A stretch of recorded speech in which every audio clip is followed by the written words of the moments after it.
Hello, today's video ay nako, nangyari sa ating pechay. So naanihan na natin to So may mga natira pa na nabansot na. So we decided na ibigay na lang siya sa ibon.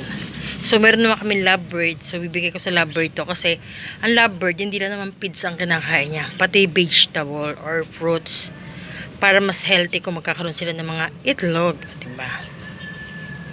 So I decided na unti-unti natin siya ibigay sa ating ibon kaysa malanta. Kung ano pang nangyari, ayun. So natutunan ko sa mga bagay na ito, charot, natutunan ko yung pagtag-init pala mahirap magtanim. Pagtag-init, ang kalaban mo araw, lalo na sikat ang araw, diba? Ayan. So yan, kaya sabi ko, pag tag-araw at sobrang sikat ng araw, ayan, hindi tayo magtatanim pag summer.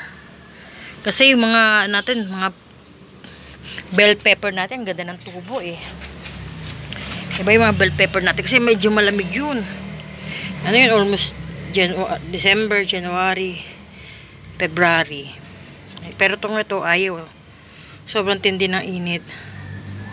Saka sinaboy lang natin ito, hindi na natin pinaghiwalay-walay, kaya hindi na sila nag-grow. Diba? Ano naman, napakinabangan naman natin yung ibang pechay natin. Pero iba talagang hindi na pwede. So, bibigay ko na siya sa mga ibon ko. Diba? Nabusog pa yung mga ibon ko. Hindi lang ako, hindi lang kami, pati ibon ko. Diba? Yan. Kasi hindi kaya nilang init. Sa tindi ng init, hindi nila kaya. So, yun. So, maglilinis na lang ako dito sa aking mga halaman. Magtatanggal tayo ng mga halaman na lalanta na hindi na kaya Tamo, ang gulo, ang dumi ng ating taas. So, paunti-unti natin aayusin ulit yan. Sobrang tindi ng init, hindi tayo makatagal dito sa taas. Kaya sabi ko, ayun. Unti-unti natin linisin. Yung mga naka-nursery nating pechay, ayan pa rin sila. Yung iba talagang hindi na rin kaya. Sobrang tindi na init.